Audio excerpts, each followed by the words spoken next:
Salut, salut, salut et bienvenue sur ta chaîne de Gracia Manucure. Ah, ça fait un moment, ça commence à faire long, un mois sans poster une vidéo, c'était pas évident. Mais bon, il y a la canicule en ce moment, on est en train de brûler, moi j'ai bronzé, hein, je suis fier de ma peau là, dorée, un peu bronzage. J'ai pu me faire des nouvelles rastas, on est en août, voilà, je me dis je vais aérer ma tête parce que j'en pouvais plus avec ma touffe là. Donc pour celles qui savent, je sais pas hein, si toi t'as eu le souci durant la canicule, moi mes cheveux ont été asséchés, donc séchés secs là. Voilà, c'est moi-même qui l'ai fait. Voilà. Nous allons parler de la rentrée. Pour ceux ou celles qui sont en seconde session, moi j'étais surtout à la fin de mes études abonné en seconde session et au début de mes études secondaires j'étais abonné aux secondes sessions. Cette vidéo c'est pour toi. Ben voilà, donc vous donner quelques trucs et astuces pour des gens qui sont pas super intellectuels comme moi, mais qui ont pu réussir dans leurs études. Pas parce que tu as une seconde cesse que tu es plus bête que les autres, tu as la totalité de tes points dans l'année qui fait que voilà, c'est peine perdue. J'ai connu des amis qui ont eu 9 examens de passage en juin, donc je sais que ça a l'air fou. Ça ne fait pas de toi une bête personne. Il y a des personnes qui ont 10 examens de passage à repasser, voire 14, ils réussissent, d'autres qui en ont 2 et ils ratent, ou un seul examen de passage, mais tu rates ton année. Une personne qui en a 14 et qui réussit, tout dépend de la façon et la méthode que tu étudies, de la manière dont tu mènes ta vie durant évidemment tes années d'études éventuellement. Beaucoup de disciplines, il faut du sacrifice, il faut apprendre à se défouler à fond, à beaucoup travailler. Bref, tout ça à la fois, c'est un peu une partie de notre vie assez compliquée. Donc c'est pas impossible, c'est faisable aussi pour les personnes qui ont des enfants et qui sont parents.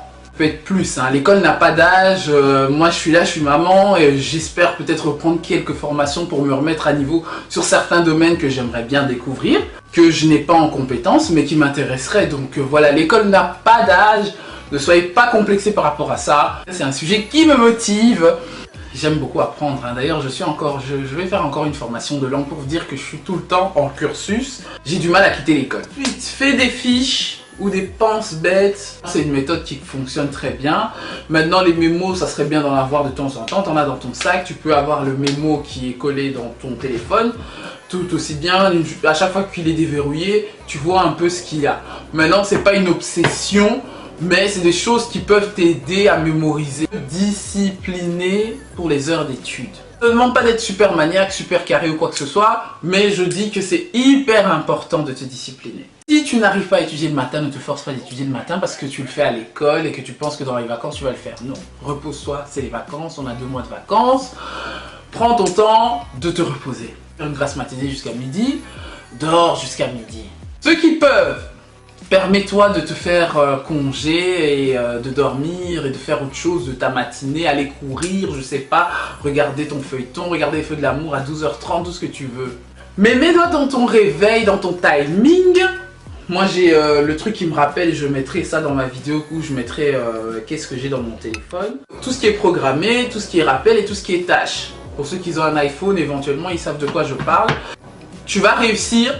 C'est que si tu obéis ce que toi-même tu t'imposes. C'est une discipline que moi j'ai pris dans ma vie, par exemple par rapport à la méthode de mes enfants. Ça c'est un exemple que je donne d'Esteban, ou même pour Alexandre, à 19h, il étudie tous les jours à 19h, 19h, au plus tard 19h10 il doit avoir étudié parce que c'est une demi-heure d'études par jour. Même s'il n'arrive même pas encore à tenir 10 minutes devant son cahier, mais au moins je l'habitue à ça. Enfin, tu vois un peu la méthode que je veux dire.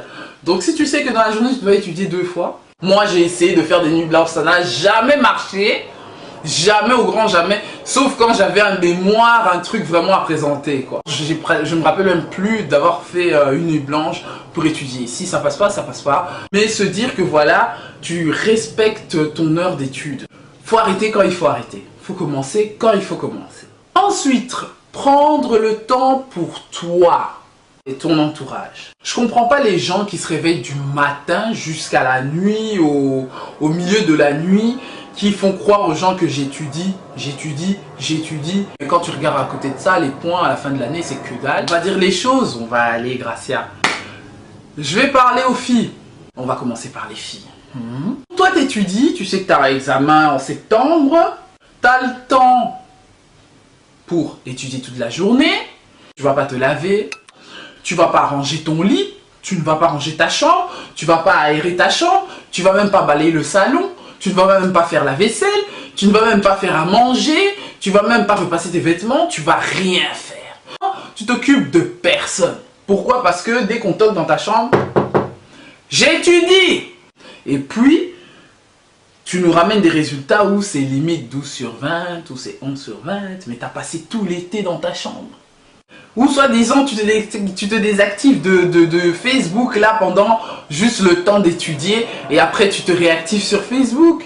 Tu dis non, prends le temps pour toi, ma chérie. Prends le temps pour toi. Réveille-toi le matin, fais ton lit, sors, aère-toi. Prends toi-même 2 heures, 3 heures du temps.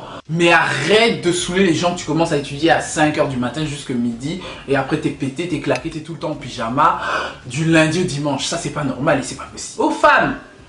Tu dis j'ai pas le temps, ah je dois laisser l'enfant à la crèche, ah si et ça nanana, je dois étudier, tu veux même pas voir les gens, tu veux même pas faire la nourriture à ton chéri, tu veux même pas s'occuper de ton mari, s'il rentre à la maison c'est lui qui doit préparer, si ça ou quoi t'as même pas fait les courses, si ça ou quoi t'as même pas rangé la maison, t'as même pas fait le linge des enfants. Faut arrêter d'être hypocrite. L'hypocrisie, moi c'est des trucs que je déteste dans la vie, c'est l'hypocrisie. Je suis pas là pour critiquer une certaine mentalité des gens ou quoi que ce soit, je m'en fous, je juge personne. Ou on peut prendre mes arguments comme vous voulez, comme un jugement ou pas. C'est vraiment pour ouvrir la tête de personnes là qui se disent voilà j'ai une seconde session. Il faut se dire que voilà. Donc tu as toujours quelqu'un qui est plus intelligent que toi. Et toi tu es toujours plus intelligent que quelqu'un d'autre. Tu te réveilles le matin, tu es sur Facebook, nanana, tu passes ton temps, je sais pas, tu te cherches avec les meufs et tout. Tu prends pas le temps de te laver. Un beau garçon et tout ce qu'il faut, tu te laves pas. Surtout quand il y a la canicule, tu es là et tout, tu parles et tout. Ah, la bouche ça pue, tout ça ça compte, c'est pas normal. Tout j'étudie. Mais prends soin de toi. Arrête de jouer à la PlayStation. Arrête d'être tout le temps sur Facebook. Arrête de tout le temps vouloir montrer à tes potes que ouais. Arrête de sortir du matin jusqu'au bout de la nuit. Reste pour toi, prends du temps pour toi, prends du temps pour toi pour devenir un homme, un vrai, pour être plus productif. Prends du temps pour toi. Tu fais par exemple, je sais pas moi, 10 jours, t'as pas posté sur Instagram tes faux ongles. Je dis ça comme ça. Pense un peu à toi. Pense un peu à toi, pense à ton intérêt, pense à t'as envie de voir un film et tout, invite quelqu'un ou je sais pas, sors et tout, va en soirée, fais-toi du bien, dors si t'as sommeil, si t'es en retard de sommeil, si t'es un zombie, il y a des gens qui passent des 2 semaines sans dormir. Donc, il sort le matin à 6 h, il rentre chez lui à 3 h, 4 h du matin, il se réveille encore à 6 h, il sort et puis... Je comprends pas ce style de vie. Des gens comme ça, il faut travailler dans les domaines médicaux, hein, dans les urgences. Trouve-toi des tafs comme ça, tu vois, étudie infirmier, comme ça, t'as les... Hein, ou commis de cuisine. Ils ont des demandes, ils ont besoin de ça. Ils ont besoin des gens comme ça qui ne dorment pas la nuit, qui ont des horaires flexibles. Comment vous faites? Moi, j'aime tellement dormir. J'ai l'amour du sommeil tellement. Hein. Je dors plus et à chaque fois je dénostalgie, je me dis ah quand je me réveille à 14 h et même quand je me réveille à 14 h et que ma daronne savait que non il y a la vaisselle là, elle va descendre d'une manière rapide. Donc tu comprends déjà que tu dois sortir de la chambre et commencer le ménage. Ça c'était de ma génération, je sais pas si ça existe encore, je suis pas vieille hein, mais bon, je vous explique à peu près comment moi j'ai grandi, c'était comme ça. Il faut savoir se discipliner, il y a un moment où on se dit voilà, tu auras le temps de dormir quand tu seras vieux, tu auras le temps de dormir quand tu seras vieux. Même nous qui sortons, on va aux soirées ou quoi que ce soit, tu sais que le lendemain, faut que tu puisses te réveiller à 7 h parce que tu sais que voilà, dans 1 heure, il y a les enfants qui se réveillent ou quoi que ce soit, tu dois être réveillé, que tu veux ou pas. Confort, essaye de sortir là. On a parlé, beaucoup de gens ont parlé de la zone de confort. Sortons de cette zone de confort là, parce que c'est cette zone de confort là qui nous apporte rien. Mais ça ne veut pas dire que tu ne peux pas prendre du temps pour toi. Prends du temps pour toi, c'est hyper important. Mais pour ton moral, pour ton physique, pour ta façon de réfléchir, pour que tu craques pas, pour que tu sois pas saoulé de la vie, pour qu'un jour tu puisses pas réfléchir que je dois me suicider, pour qu'un jour tu puisses pas te dire voilà la vie ne vaut rien ou quoi que ce soit. Prends du temps pour toi et pour ton entourage surtout, parce que c'est ces moments-là qui sont les plus importants, on passe souvent à côté. Avant-dernière chose, faire des activités. Ça revient au même point que j'ai dit avant, faire des activités. Maintenant, moi je parle au sens voilà large. Hein. Faire des activités, c'est pas forcément aller à Walibi, aller à la foire du midi, aller à Bruxelles-les-Bains. Toujours des jeux de société avec quelqu'un, si tu as quelqu'un à la maison, ou si t'as la famille ou quoi que ce soit, jouer à des trucs, éteindre la télé. Ça c'est une activité, ça, éteindre la télé. L'activité c'est pas seulement regarder la télé parce que ouais, tu viens de sortir de ta chambre, tu étudies, ah je vais regarder au moins un épisode sur Netflix. Non! T'éteins la télé, tu dis, hey, Cathy, viens on va jouer à guerre avec les cartes. Viens on va jouer à puissance 4, ainsi de suite. Ça fait du bien, ça rapproche et c'est une activité en plus quoi, ça t'aide à réfléchir à autre chose, ça crée une certaine complicité avec la personne avec qui tu joues, ou même avec des inconnus aussi. Fais des activités de sortie, fais des activités de maison, fais je sais pas moi j'aime bien les activités de cuisine, voilà. Il y a deux choses que Gracia elle aime, c'est manger et l'amour. Voilà, moi c'est les choses que j'aime dans ma vie, c'est ça. L'amour et manger. Les activités, c'est de la mode. Moi, je dis quand tu fais du shopping, c'est une activité. Hein. Pendant que tu fais 2 heures, 3 heures, 4 heures du temps, tu es dehors, tu es parti à Rue Neuve, tu pars après tel endroit, tu vas à Louise et tout. Hein. C'est une activité. Hein. Voiture ou pas, tu marches parce que tu prends ton temps pour choisir ce que tu veux t'habiller, ce que tu veux. Hein. Donc, c'est une activité. Voilà, c'était une méthode aussi qui te permet aussi... Oui, de réussir ta seconde section d'examen. Pourquoi? Parce que ça te permet de changer tes idées. Ça te permet de te défouler. Pourtant, dans la semaine, fais même une activité. Fais même une activité. Je te dis, ça te fera du bien à toi. Même si tu réussis pas cet examen-là parce que tu as dû faire cette activité-là, dis-toi que au moins, tu t'aurais fait du bien. Bien manger et bien dormir. Je pense que je ne suis pas la seule à parler. Quand on étudie, oui, c'est important. De bien manger et de bien dormir. Prends du temps pour manger. Il y a des gens qui étudient. Hein. Ah!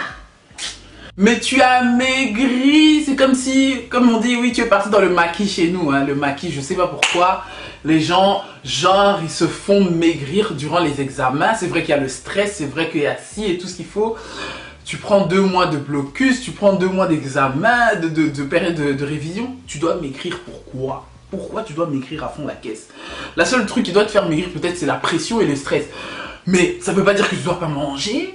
Faire un effort pour bien manger. Parce que comment ton cerveau va être nourri là-dedans? Comment tu peux présenter quelque chose devant les profs si ton cerveau n'a pas d'oxygène, n'a pas de vitamines, n'a rien?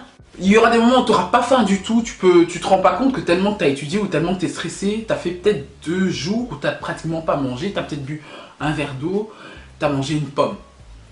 Donc le moment où tu as besoin de manger des frites en ce moment-là, tu as besoin de manger des frites, tu bouffes tes frites, tu bouffes tes pizzas, je sais pas. Parce que tu sais que voilà, tu consommes pas trop la nourriture, mais prends du temps pour toi de bien manger. Bien manger. Ton corps a faim, mais toi, ta tête ne répond plus. Mais il faut que tu manges bien. Et c'est très important de dormir. Dormir. Trouve-toi un rythme pour dormir. Ne dors pas 20 minutes. Ça ne sert à rien. Pour moi, ça sert à rien. En tout cas, à notre âge comme ça sert à rien. Moi, je conseillerais les 1h30 minimum. 1h30 minimum. Ça, c'est pour les personnes qui ont la possibilité. Ça te permet de réfléchir, ça te permet d'aller plus loin. Quand tu es en seconde session, c'est comme si voilà, tu as échoué quelque part. Tu sais que tu dois recommencer. Tu dois te donner à fond dans la vie. Normal, c'est comme ça aussi. Pour trouver du travail, pour ainsi de suite, pour plein de trucs. Plein de trucs. Donne-toi à fond au niveau de ta volonté. Ne te prive pas de te reposer, de penser à toi et à ceux qui sont autour de toi. Prends le temps d'étudier, trouve une méthode qui est appropriée à toi, à ta façon de réfléchir, à ta manière d'assimiler les choses.